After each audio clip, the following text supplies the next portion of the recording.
Hello everyone, how's it going? It's another episode of Afro Rooted. My name is Agaazi. We have our co-host Kenea with me, and also Eyu. How's it going, What guys? up?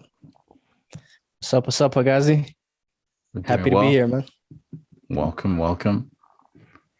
All right, today we're going to be covering. A few of the topics we're covering are the Champions League. Do a quick recap on some of the players that we feel that are Afro rooted, from Paris all the way to Austria, from Milan all the way to Lisbon. We're looking at some of the players and some of their great highlights, from Mendy to Salah, and many more. Also, what we're going to be covering is Anthony Elanga. As you can see, Kena's a big Man United fan, and him and I were going through the afternoon very elated. And I know there's another player that might be feeling the opposite way of EU, a big Arsenal fan. And maybe are you ruining the seeing Aubameyang do so well for Barcelona? Was it a mistake for Arteta to let him go? 4 goals in 2 games, a stolen hat trick, I call it, against Getafe, and one against Napoli, an impressive win. Also in the podcast, we're going to be covering nationality switches. Anthony Elanga, obviously great matches in the last two. He's been courted by possibly going playing for Cameroon, and Abdoulaye Doucoure being courted as well. What do we think about it? We'll be covering in today's episode. All right, boys. Again, welcome to another great episode of the Afro Rooted.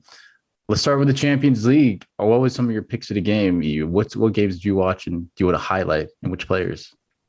I feel like I watched some of the bigger matches. PSG, Real Madrid, obviously, was probably the biggest game. It's interesting to see how Real Madrid was set up to play against PSG. I think it was I think it was a very, very interesting watch. Very tactical, and I think it was really interesting. Like, not from an Afro-rooted perspective, but just from like a footballing perspective, to see how like the European giants come up against each other. Watch the highlight for City Sporting. I think one of our Afro-rooted talents that we'll pick up on later was had a good performance there. But yeah, Villarreal, Juventus. I'm sure you guys know that we are supposed to bet Vlahovic and we were robbed. So when I saw him score early on in the match, I just had to, just jump on there and see what was going on. And then Atletico United. I expected a fat L for United. So I really wanted to see what would happen. And I think, we'll talk about it later. But I think it was really interesting result in the end. No, for sure. Definitely United might have gotten a little lucky there. And Joao Felix opened the scoring and within the first 8 minutes. Harry Maguire and I think Lindelof had a hard time kind of stopping that cross get in. But but I don't know. Anthony Elanga stole the show. I don't know. Would you say that's fair to say, kind of? Oh yeah, man, definitely. Elanga has been a revelation, I guess, this season. Been having he's got the opportunity from a new manager. I feel like he's one of the players, like just like Fred, that has been able to capitalize on the given opportunities. Yeah, man, he got some chances and he takes them away. He's been performing good in the Premier League, and he scored his first Champions League goal at a really crucial time when Man United needed him, man. Against Atletico Madrid was a really difficult game. Joao Felix scoring first, definitely. When we're playing away as well, so it was definitely a tough game. But it was a good call by Ralph Ragnick, to make the substitutions he made. I believe he used 5 substitutions in total. Like he's used up all the subs, and Elanga was definitely a key player in that. He came out the hero, and he's a potential Afro player. Can play for. He might be getting called up for Cameroon. He's only played for the U21 team so far, so he hasn't played for a senior team yet. And for our viewers that are not familiar, he's born in Malmö in Sweden. So I just hope to see him play in the Cameroon national team. With the with the Indomitable Lions one day. It'll be good. No, that's a very high possibility. But sorry, you go ahead. Yeah, there was a cool fun fact actually from the article that That was also part of it. I don't know if you want to talk about that too. No, that's very. Go ahead. Yeah, I think what you're referring to is Anthony Elanga's father playing for the national team, right? He represented the Indomitable Lions 17 times and also played in the 1998 World Cup in France. So that definitely, I feel like, I mean, we don't know Anthony Elanga personally and how he feels about it, but definitely like your father playing for a national team, I would see him wanting to continue that legacy. And hopefully that could be a key factor in like convincing him to play for Cameroon. And I mean, you know, when we talk about these players and playing for African teams or like European teams, basically players in the diaspora, one of the key things that keeps coming up is, you know, like they usually want to play the World Cup. And that's usually why a lot of players usually choose to play for European teams over African teams. But when we compare like Sweden and Cameroon, I feel like, I mean, I guess I'm a little biased here, but I feel like, you know, Cameroon is up there. They've reached the quarterfinals of the World Cup before. You know, I guess Sweden has reached the finals before, but right now I feel like they're a pretty competitive team. Like I feel like playing for either team, he would get. I feel like I could see him play for both teams. Like I could see him get chances in both teams. And personally, I feel like choosing an African side would be a win for Africa. So I hope he chooses wisely. No, surely, because especially now that international break is approaching and Sweden and just like many other international teams, they could be making their call-ups. And so it seems like Anthony Elanga, particularly just in his case, he might have to make a decision sooner or later. Obviously, he's been doing very well for Man United. And also maybe Sweden may be interested in calling him up, or they probably know about the competition. So it seems like he's going to have he's going to make a decision soon. But let's switch cities from Madrid all the way to Milan, Inter, Liverpool. Mohamed Salah. He seems like he's a man who's on a mission, maybe especially since that disappointing final against Senegal. What do you think of his performances, not just against Inter Milan, but also against Leeds and then also against Norwich?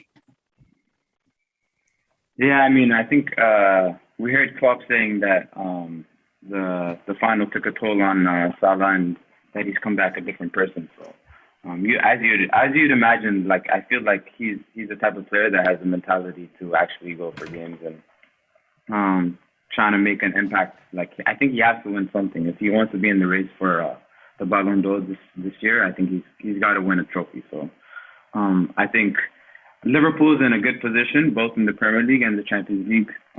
They also have a big final on Sunday as well. So I think they're in a good position to win a few things.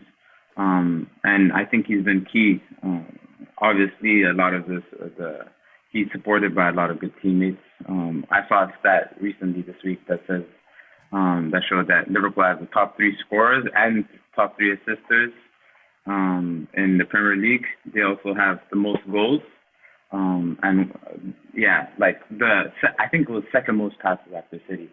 But yeah, man, like Liverpool is just an insane team. Their fullbacks are playing out of their minds. Their additions of like Luis Diaz into the team, and then the youngsters like Harvey Elliott, Curtis Jones, like they're all like playing a huge role in the rotation. So I think Mo Salah is well supported, but he's also like showing up in all of the big matches when he needs to. And I think they completely just nullified Inter Milan on last Wednesday in Milan. And I think that another strong performance from Mo Salah, one of the top scorers in the Champions League this year again. And I think it's going to be an interesting one.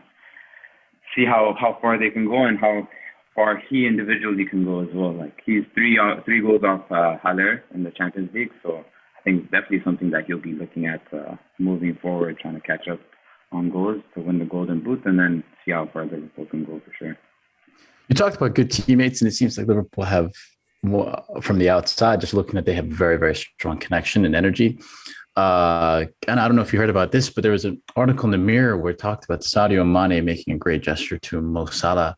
He said he didn't want to have a a big celebration or a big like announcement about him winning AFCON in respect to Mohamed Salah. And he, in all right, he didn't have to do it, but he did. I mean, I don't know, have you ever seen anything like this where a player would do it just to respect his teammate? And, oof. I mean, I haven't heard that. I haven't seen that specific article, but this is not a surprise to me because, I mean, Sadio Mane is pretty known for being one of the most humble players, that we have. And like these gestures just show like, he's just basically, I mean, I'm sure we all saw him like celebrate during the AFCONs. Obviously, winning the AFCON is pretty big, but I feel like he does it in a pretty respectful way. And I feel like that just shows you his professionalism. Like he cares enough to, he cares enough about his relationship with Mo Salah, and definitely like that, I could see how that could help. Like I mean, that's not a gesture you necessarily are, that everybody have to do or people expect from you. But just the fact that you do that, I'm sure Mo Salah would really appreciate that. And yeah, man. And they've both been performing well, like since they've been back.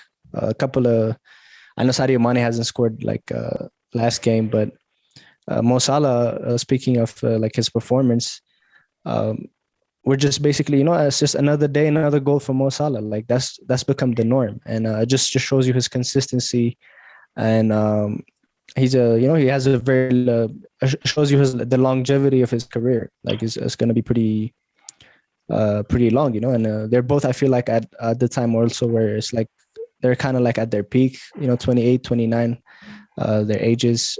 So yeah, it's their time to shine right now, and Mo Salah is definitely, I feel like, going to go for at least trying to chase for the golden boot against Haller, which is another Afro Rooted player we have. So I mean, for us, like in Afro Rooted, I'm just, it's just really great seeing that, the top, I think from the top 4 of the players are African players. So yeah, it just makes me a proud African to see these players play at such a level and, such consistently, basically. Yeah, they've been both great for scoring form, both Mohamed Salah and Sadio Mane. One big thing, if anything, we're going to see if Edouard Mendy, Senegal's teammate of Sadio Mane, if he can be able to stop him this weekend. Since Edouard Mendy's been back, he's kept 2 clean sheets, one most recently against Lille, and then at home in a very boring Crystal Palace match, which was saved by Hakim Ziyech. This weekend is the League Cup final, Chelsea versus Liverpool. We'll definitely be going to a little bit later. But you mentioned one player that I'm been a big fan of. Also, for a bit of don't want to say it didn't work out for him in West Ham, but he's come to Ajax and he's just turned to this scoring machine. I mean, he also made history with scoring a goal and also an own goal. Just go into him a little bit, Sebastien Haller, and how and in his season so far.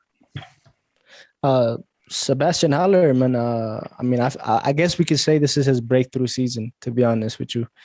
And maybe West Ham, because he wasn't able to perform as well at West Ham because maybe it wasn't the perfect fit for him. And I feel like with Ajax, he's found this team that's just a perfect fit for him, And it's also like a good league to develop in the Eredivisie, but you could also see his quality because he's the top scorer of the Champions League. So if anybody has a doubt that, he's playing in the Eredivisie or he's not, playing week in, week out in the Premier League, he's showing you his abilities in the Champions League platform. And also in the AFCON, we saw his quality.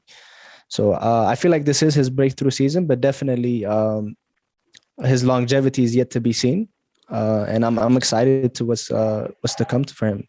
He just has to keep his head cool, and we'll see if he's if he could be, the next, African star, basically.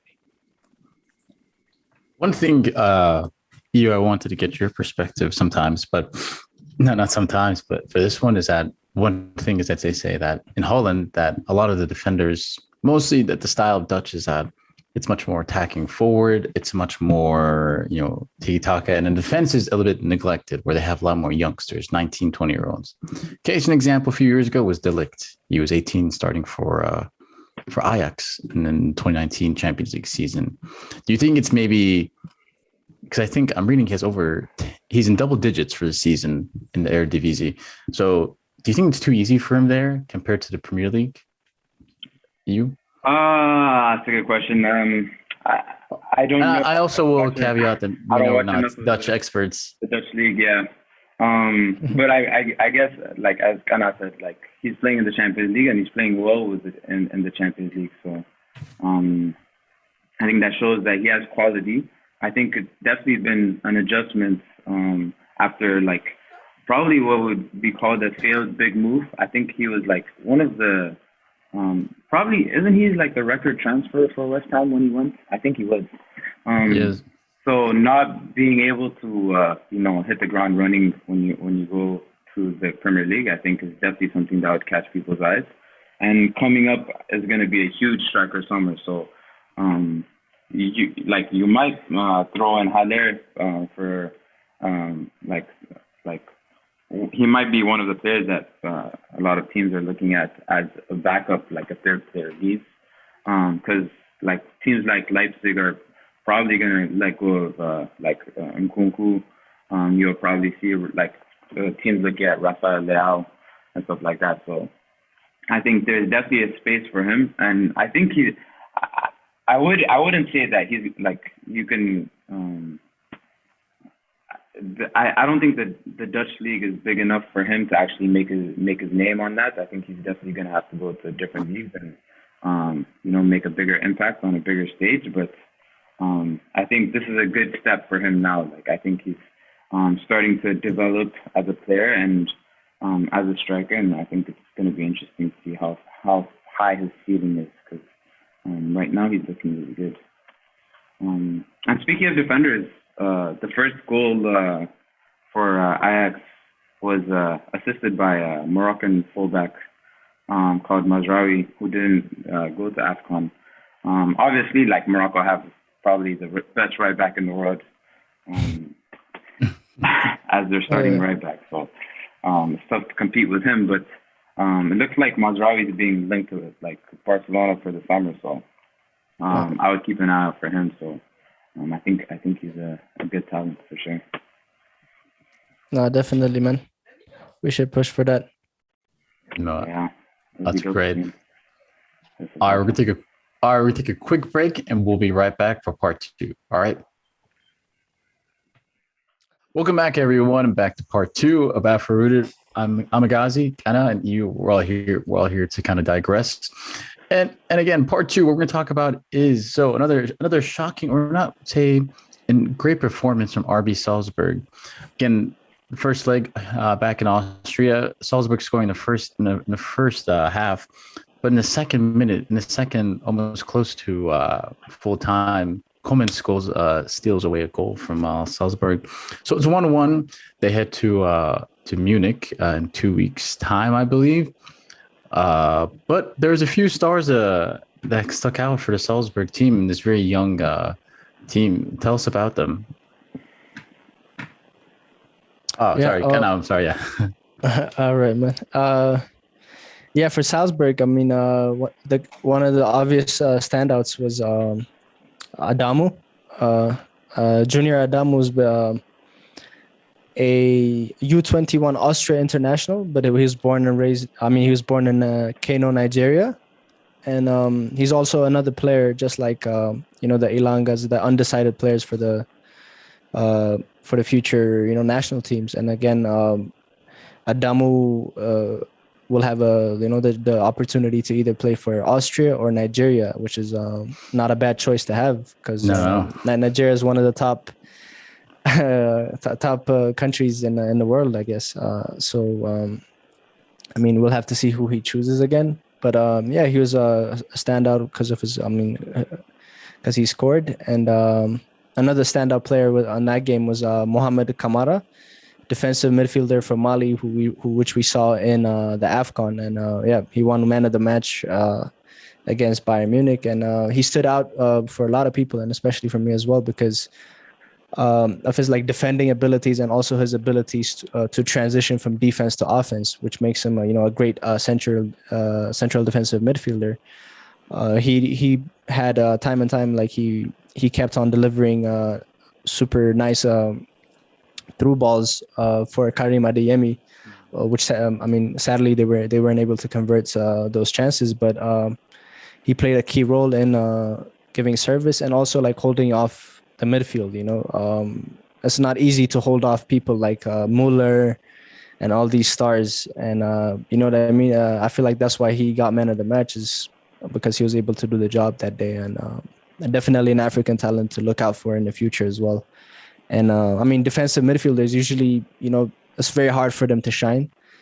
But once you do see their, potential, it's like N'Golo Kante, for example, those players, I feel like it takes a little bit more time for the people to get like used to, or like for people to take notice. And hopefully he gets taken note of, and we see him in other leagues in Europe. What did you think of his performance? Well, I didn't watch the full game, to be honest. I just watched the highlights. But, if people are giving a holding mid or a defensive midfielder a man of the match, you best believe that he had a good game. For sure. But shout out to Adamu and Okafor also, who was the player that he came on for, who also has a Nigerian dad. So, but I think ex Basel player. But yeah, like Adeyemi, Okafor, and Adamu all have like Afro connections. So, and they're all really young, really high season players, I would say. But good to see some of our young talent shining for sure. Surprisingly, Salzburg has a lot of African players as well, like 4 Malians, and then I think I saw a couple of I think I saw a Central African player in there somewhere. And I was surprised by their lineup, and how many Africans they had. Sadio Mane and them also used to play there, Yeah, exactly. I think him and Naby Keita. Yeah. Sorry, Salzburg is one of those teams that is like, I feel like is a pipeline to going to one of the bigger teams in Europe. Like, I feel like that's they get consistent Champions League games. I think a lot of the young players, like I think they're open to playing young players, and they play a pretty attractive style of football. So I think it's a really good platform for a lot of Afro players and players in general to like showcase their talents, showcase their skills, and then hopefully get picked up by a bigger team. I think Salzburg is really good at releasing players at the right time. So I think especially Adeyemi, I think Adeyemi is going to be leaving this summer. So he's another one to keep an eye out for sure. No, he's definitely a great talent, and him and Okafor have been great this season. If anything, to see Adamu score is because he came at the expense of Okafor getting injured. But if anything, I think that's mostly what football is, where it's like if you have an injury and then you come on, like that's how you make your presence felt. Like that's how Marcus Rashford came in. Like there were no strikers at Manchester United, and he was the one who's up top. But when we talk about strikers, there's one striker that maybe we all felt that maybe left a bit prematurely and not under the right conditions. We're going to switch from Austria all the way to Italy and Napoli, and maybe a great performance from Barcelona. And one of the goal scorers was Aubameyang. Obviously, he was a former Arsenal ace, and now he's scoring for Barcelona.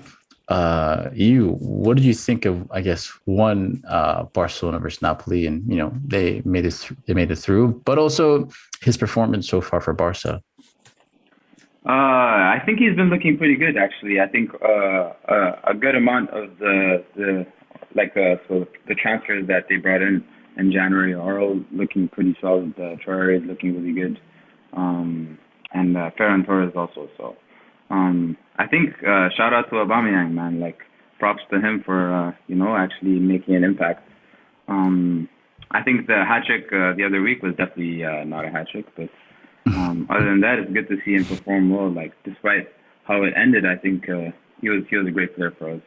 I don't know if he deserved the captainship or should have been captain in the first place, but he was our captain, and you would have expected more from him. But he's still a good player. I think he still has a good few years left, and I think Xavi is setting up a really good system that helps players like him get a lot of chances to score. And although he might not be like the most clinical finisher or the most clinical striker, you give him three chances, 4 chances, he's going to score a couple of goals for you. So, and that's what we're seeing. I think with Traoré on the right side, he's just feeding balls into the box for everybody.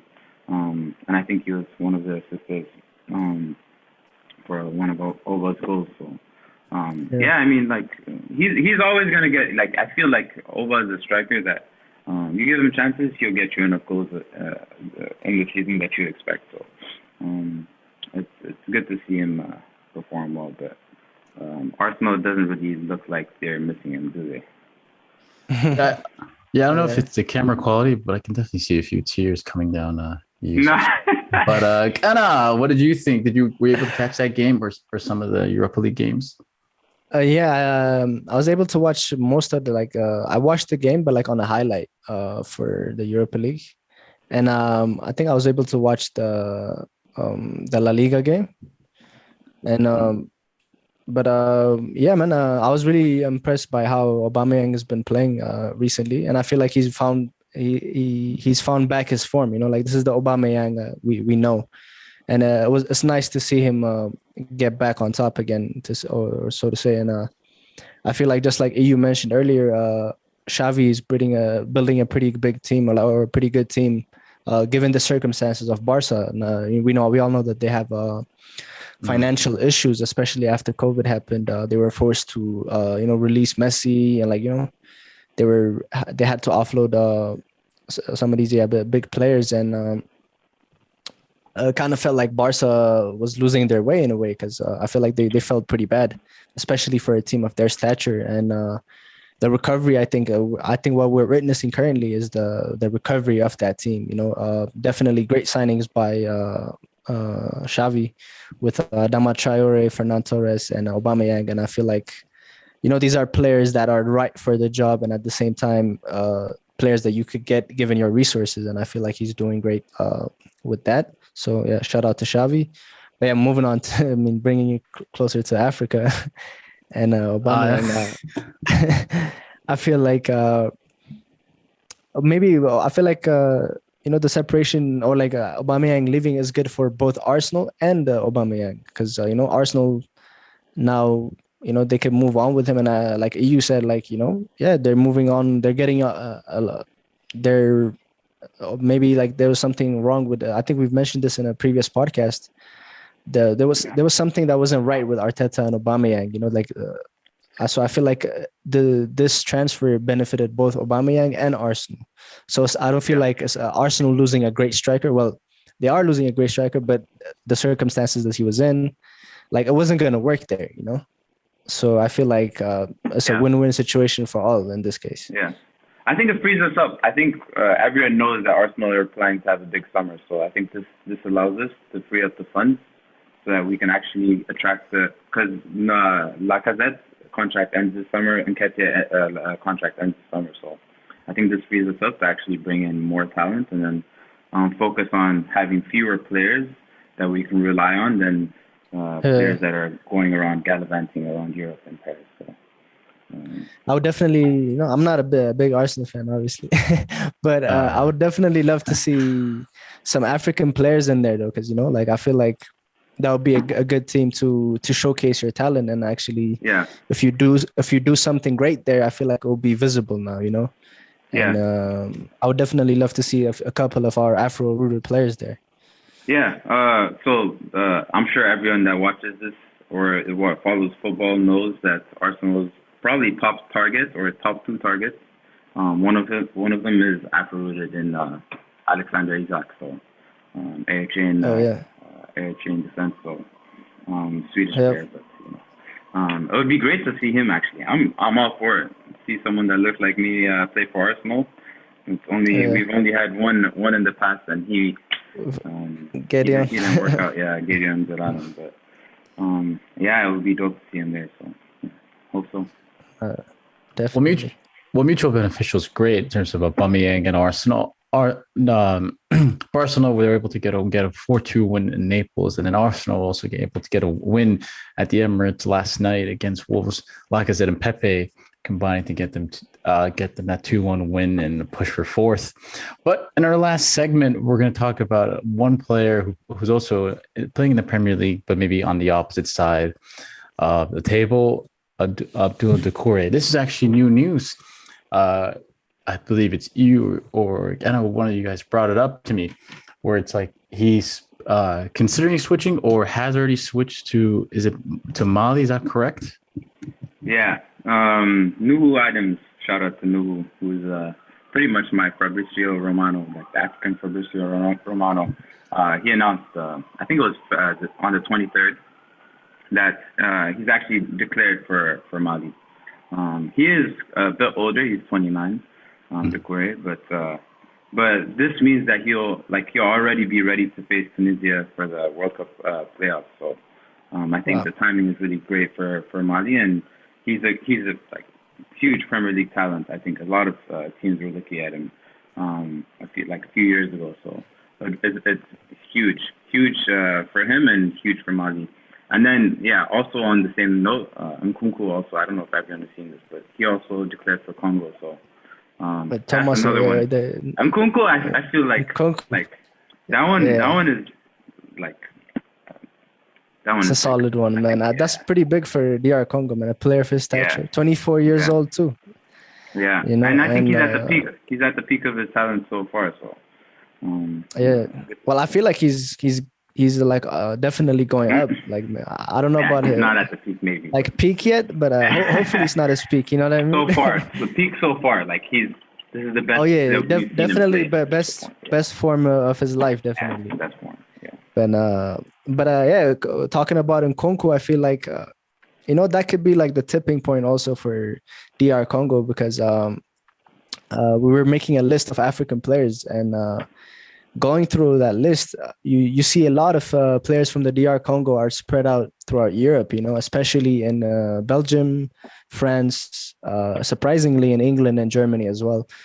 And, I feel like a player like Nkunku or Christopher Nkunku choosing to go to DR Congo, I hopefully will encourage some of these players to also go. And just to name a few, we have, a couple of them in the Premier League, like we have Wan-Bissaka, who still hasn't played for the senior English national team. And given that there's a lot of right backs, we have Arnold, Walker, like there's at least three, or Trippier, there's like 3 or 4 right backs competing for the same spot. So I feel like, players like him could also choose that direction. And if I feel like it will require like a vision or like a great project from the federation, the Congolese federation, to try and convince these players to come and play for them. Because I feel like if they do come with a certain project and they, at least maybe even meet up with all these players, like there's another player to name is Ezri Konsa, defender of Aston Villa. If you get all these players and just pitch them the idea, basically have a meeting with them, listen, get them all together, and like if they're able to come up with like a great project like that, I feel like it would be good.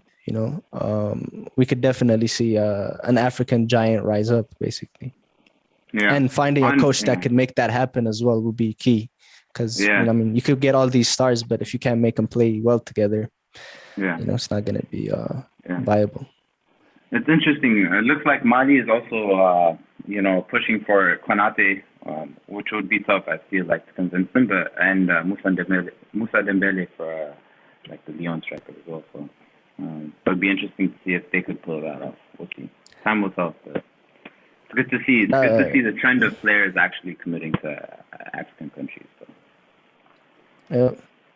No, and it's surely going to be one thing, especially with the World Cup on the horizon, players and teams maybe looking to even national teams trying to improve their teams. And, it was a very successful AFCON. I didn't want to go into too much, for sake of time, but it was very successful AFCON, and it seems like more and more players are interested in want to represent maybe their I don't know what the technical, I don't know what you would call it, maybe where their parents are from or these African nations. That wasn't always the case many years ago, but things have changed. Infrastructure is better, so it definitely is a great sign for all African nations and maybe improving their squads.